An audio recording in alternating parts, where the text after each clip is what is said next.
அனைவருக்கும் இனிய தமிழ் புத்தாண்டு நல்வாழ்த்துக்கள்ங்க. இது வந்து மண்டே அன்னைக்கு நைட் எடுத்த வீடியோங்க. நைட்டு வந்து ஃப்ரூட்ஸ் எல்லாமே வாங்கிட்டு வந்து அரேஞ்ச் பண்ணிடலாம் அப்படின்னு சொல்லிட்டு எல்லா ஃப்ரூட்ஸும் போய் வாங்கிட்டு வந்தாச்சுங்க. நான் வந்து பலாப்பழம், கொஞ்சமாக வந்து மாம்பழம், அதுக்கப்புறம் எல்லா பழமுமே வாங்கியிருந்தேன். கருப்பு திராட்சை, பச்சை கலர் திராட்சை, கொய்யாப்பழம், ஆப்பிள், ஆரஞ்சு, மாதுளம்பழம், வாழைப்பழம், எலுமிச்சம்பழம், வெத்தலை பாக்கு, மல்லிகைப்பூ எல்லாமே வச்சுருந்தேன்.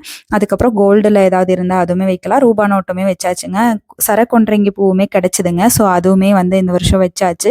நான் மேரேஜ் ஆனதுக்கு அப்புறம் தாங்க மாமியார் வீட்டில் வந்து இந்த சித்திரக்கனி கும்பிடுற பழக்கம் இருக்குது. முன்னாடியெல்லாம் கும்பிடலையாமாங்க. பட் ஆனால் எங்கள் வீட்டு சைட்லலாம் நான் சின்ன வயசாக இருக்கும்போது இருந்தே கும்பிட்டுருக்குறோம். ஸோ அதை அப்படியே இப்போவும் கண்டினியூ பண்ணோம். எல்லாம் வச்சு சாமி கும்பிட்டுட்டு காலையில் நேரமே இருந்துச்சு விஷு கனியெல்லாம் பார்த்துட்டு அதுக்கப்புறம் கோயிலுக்கு கிளம்பியாச்சுங்க. பொள்ளாச்சியில் வந்து ஐயப்பன் கோவில் இருக்குது. பட் ஆனால் நானும் பாப்பாவும் அந்த கோயிலுக்கு இன்னும் போனதே இல்லை அப்படின்னு சொல்கிறதுனால சரி இன்றைக்கி அங்கே போகலாம் அப்படின்னு சொல்லிட்டு கோயிலுக்கு தாங்க கிளம்பணும். போய் நல்லா திருப்தியாக சாமி கும்பிட்டாச்சுங்க. கோயிலுமே நல்ல கூட்டம் இருந்துச்சு. நல்லா மனசுக்கு நிறைவாக இருந்துச்சு. நல்லா திருப்தியாக சாமி கும்பிட்டுட்டு கொஞ்ச நேரம் கோயிலுமே இருந்துட்டு அதுக்கப்புறம் கிளம்பணும். பாப்பா வர்ற வழியில் வந்து ரோஸ் மில்க் வேணும் அப்படின்னு சொல்லி சொன்னாங்க. சரின்னு சொல்லிட்டு வர்ற வழியில் ரோஸ் மில்க்குமே வாங்கி குடிக்க வச்சுட்டு அதுக்கப்புறம் நாங்கள் வீட்டுக்கு வந்தாச்சுங்க. என்னோட வீடியோ பிடிச்சா லைக் பண்ணுங்கள். தேங்க்ஸ் ஃபார் வாட்சிங்.